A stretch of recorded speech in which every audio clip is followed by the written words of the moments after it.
Kenapa ya? Makanan yang bikin kolesterol tinggi itu rasanya lebih enak daripada sayuran rebus? Kenapa hubungan yang toksik atau terlarang terasa lebih mendebarkan daripada hubungan yang stabil dan direstui?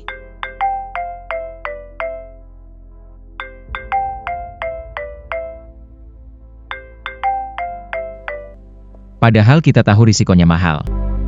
Kita tahu itu salah. Tapi kenapa otak kita seolah-olah berteriak, ayo lakukan lagi. Hari ini, kita nggak akan bicara soal moralitas saja, tapi kita akan bongkar secara ilmiah kenapa dosa itu terasa lebih nikmat, The number you are calling cannot be reached. dan bagaimana cara kita supaya nggak kalah sama otak kita sendiri. Mari kita bahas. Dalam psikologi, ada istilah forbidden fruit effect. Manusia itu punya insting dasar untuk merasa bebas.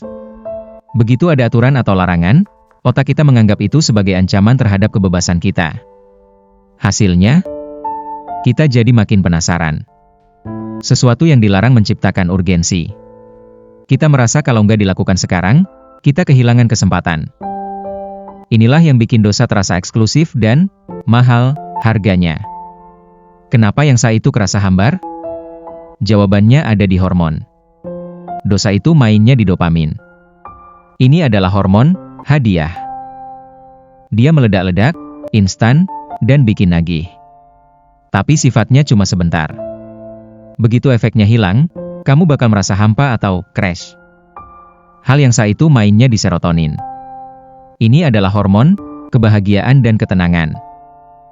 Efeknya pelan, stabil, dan jangka panjang. Dosa itu ibarat kamu minum air laut saat haus. Nikmat pas lewat tenggorokan, tapi setelahnya kamu makin haus dan sel-sel tubuhmu rusak. Kamu mungkin nanya, tapi kan dosanya mahal? Bisa ngerusak nama baik, uang habis, atau kesehatan hancur? Otak kita punya bagian namanya amigdala, pusat emosi, dan prefrontal cortex, pusat logika.